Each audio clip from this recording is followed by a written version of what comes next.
Okay, and this is a very peculiar question. See, ideas, all of us have very innovative, creative ideas. Mere ideas, with the help of mere ideas, you cannot start a business, right? Now we need to check if you have 10 or 12 ideas, most likely that your 12th idea would be such idea that based on which you can start a business. Because most of the ideas we don't do any feasibility studies, right? Idea comes in my mind. The second question asks, sir, I have an idea, but I'm afraid if I discuss with somebody else, they may steal my idea. I think that's a common threat perception. But we cannot be assured that if I have an idea, the next day you may not have the similar kind of idea.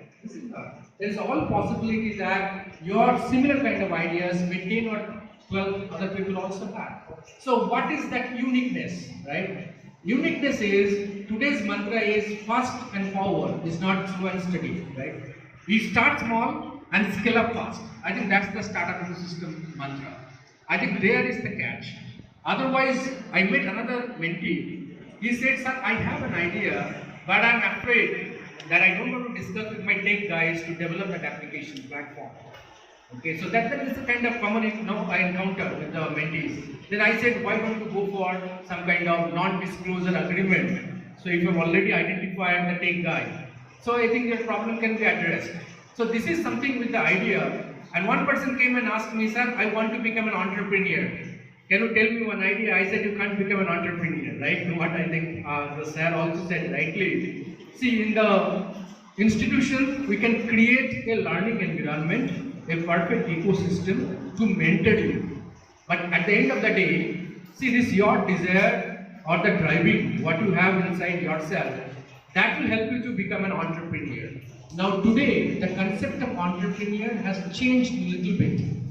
Entrepreneur, today people say that each one of us is an entrepreneur. It's not the person who start a business. Why it is said?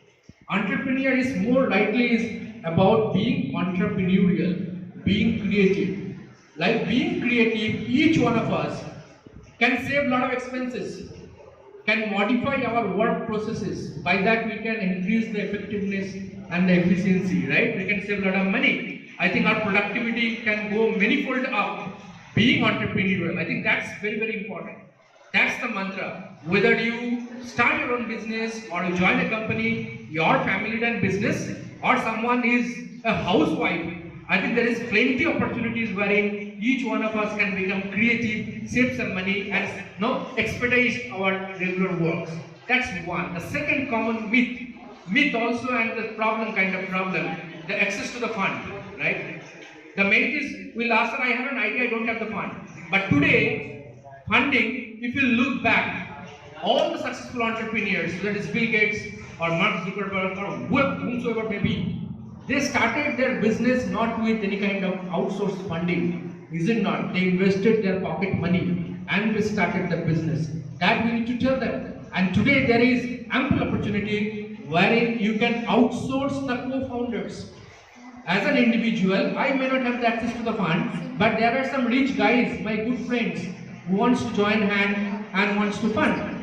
So funding is not a problem as of now. And today we have the angel investors who have a lot of money. They want to put their money, take some risk instead of putting some mutual fund and bond. They want to put up in the startup. And in Mumbai, we have a huge network called Mumbai Angel Networks. Their job is to raise the fund from the venture capitalists and give it to the startup with 2 to 3% of cut-off of the total money generated. Now today we have the venture capitalists in India is a very strong VC system, wherein they take a stake, maybe 5% stake, okay, on your company ownership, and they fund your business. But they themselves are entrepreneur.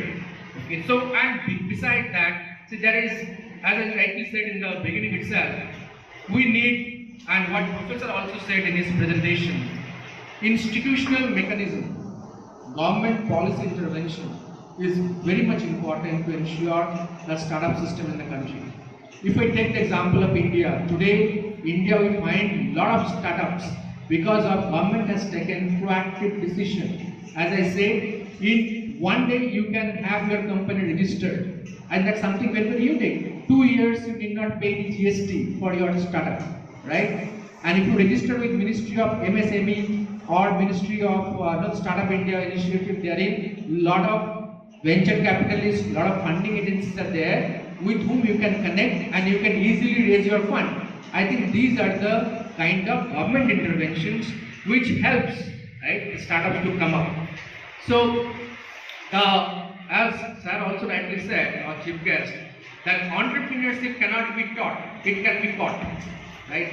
It can be caught. Maybe out of this lot, 1 or 2 person can start their own business, but probably each one of us in this room can become very creative in our day-to-day work and ensure that we save some money and we do work more productively. I think that's the takeaway from today's ease of doing business and entrepreneurship ecosystem. So I wish the organizer all the very best for starting the UG program, at the same time to have that economist club in the club as club. Thank you, sir. Thank you.